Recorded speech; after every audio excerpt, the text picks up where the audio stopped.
স্ত্রী যদি আপনার মায়ের নামে অভিযোগ দেয় আপনি শুনবেন, আগেই রেগে যাবেন না। স্ত্রী যদি আপনার বাবার নামে, পরিবারের নামে অভিযোগ দেয় আপনি আগে শুনবেন, পরে একটা কাজ করবেন, দেখবেন সমাধান হয়ে যাবে ইনশাআল্লাহ। একটা জিনিস প্রথমে মনে রাখবেন, আপনার বাড়িতে আপনি ছাড়া আপনার স্ত্রীর বলার মতো আর কোনো জায়গা নাই।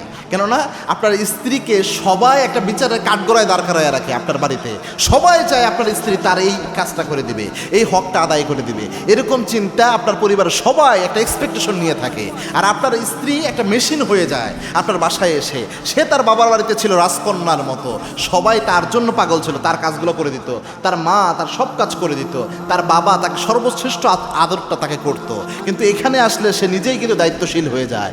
এই মানুষটার এমন একটা অবস্থা হয়, বলার মতো একটা জায়গাও অনেক সময় থাকে না। তো আপনার কাছে যদি দুই একটা মনের কষ্টের কথা বলতেও না পারে, তাহলে এটাও অপশন যদি আপনি বন্ধ করে দেন, এটা আরও বেশি খারাপের দিকে যায়। এই জন্য বলে যদি, তাহলে শুনবেন প্রথমে, শোনার পরে আপনি তাকে ঠান্ডা মাথায়, যখন সব বলা শেষ, ঠান্ডা মাথায় বুঝাইয়া বলবেন রসুলের একটা হাদিসের কথা। আল্লাহর হাবিব সাল্লাল্লাহু আলাইহি ওয়াসাল্লাম বলেছেন যে এই সন্তান যারা চায় তাদের রিজিকের মধ্যে বরকত হোক, যারা চায় তাদের রিজিকের মধ্যে বরকত হোক, তারা যেন তাদের রেহেমের সম্পর্ক ঠিক রাখে, রক্তের সম্পর্ক তারা যেন ঠিক রাখে। এটা প্রথমে বলবেন, বলবেন যে দেখো বেবি, আমার আব্বা, আমার আম্মা, আমার পরিবার, এরা আমার রক্তের সম্পর্ক। তারা যদি তোমাকে কষ্টও দেয়, এই রক্ত সম্পর্ক তো আমি ছিন্ন করে ফেলতে পারি না, করলে তোমারই ক্ষতি হবে। কেমনে?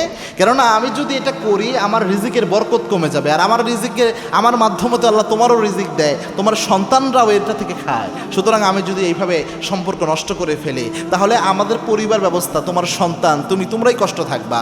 2 নাম্বার হচ্ছে, আমি আমার কোনো কাজে বরকত পাবো না যদি তাদের সাথে আমি অনেক বেশি খারাপ আচরণ করে ফেলি। সুতরাং এখন আমি কি করব, তুমি একটা ফয়সালা বের করে দাও।